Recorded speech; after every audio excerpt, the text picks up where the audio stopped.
What's up, YouTube? Does this vehicle look familiar? It sure does.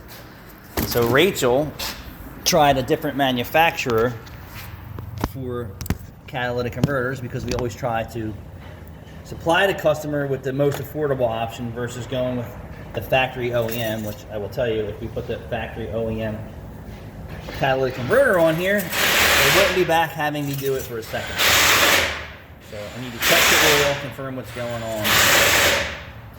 And so yeah, so here is another brand. So we used another vendor, and the price was actually a lot better than our normal supplier. But guess what? Cheaper doesn't fix your car, that's for sure. So now we had to call them and say, hey, you have to get us a better product,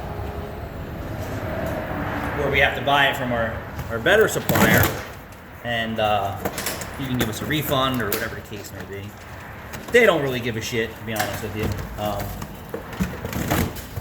I have to do this for free over.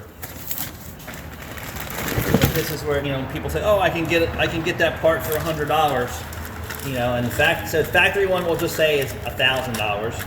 Aftermarket from your better supplier is almost $500, and online is $99. I would probably tell you the one supplier got the cheaper converter online for $99 and then marked it up to me, and then I installed it, and then I have to do it twice. So it could be a good product, but it could have internal issues, which I've discussed before on how it's made. It also could have not the proper load in there because they don't care what's going in it. They put the minimum amounts of precious metals in here to keep the vehicle in its efficiency sweep. Keep in mind that you have to have no oil consumption, no injector issues. There's so many things that go into why a catalytic converter fails. And some of these guys are making videos and say, oh, it's not always the cat. If you're driving around with your engine too rich, just by you fixing the over-enrichment, you're not fixing the damage that's already happened to the catalytic converter. If you just fix the problem that caused it, you're going to have a cat efficiency code after it. So it's always cause and effect. The catalytic converter is the last part, right here you go. If you lose blood supply here, what happens? Your arm will die. The catalytic converter is the last part of what happens in the combustion and the exhaust system and tells a story. So if you have a cat efficiency code, 99% of the time you need a catalytic converter, and then you need to fix the other issues, the oil consumption, the misfire, the purge valve, the PCV valve, the mass airflow sensor, and then all the maintenance that's been neglected. PCV valve, fuel injection, GDI, fuel filter socket in the tank, throttle body service, on and on and on. If the time and chain rattles, guess what? When your time and chain rattles on start, it is doing two things. It's either over advancing or retarding the timing on start until the tension and chain, or whatever's going on in there, fill up and take the slack out. But then the chain is still stretched and the motor is still operating within its specified parameters, but it's still not good enough for the motor, if you can follow that. If the intake boot is cracked, so many things. So if you have a cat efficiency code, you need a catalytic converter.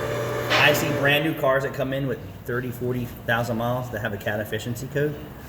And guess what the dealer does? They put a new catalytic converter on there, and then they check all the systems and scratch their head and say, why did this happen? Because it happens. Ford fleet vehicles, because they have long idle times, it ruins a catalytic converter.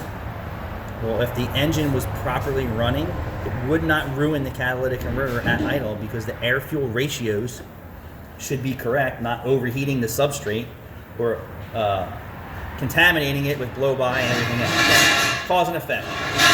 This cause here is Rachel tried a different manufacturer that had a lower price point, and it got me. So now I have to do this job 2 times and go from there. Oil checks out good. We put spark plugs in it the last time I was here, just covering some of the basic maintenance. I assure you they don't want to pay for a mass airflow sensor clean, fuel injection clean, pull the fuel tank down, replace the fuel pump socket. That's not practical on a car this old. The average fuel pump job is $1,000. That's that. Welcome to my world. Thanks for watching. Cheap doesn't always fix your car. Cheap parts, that is.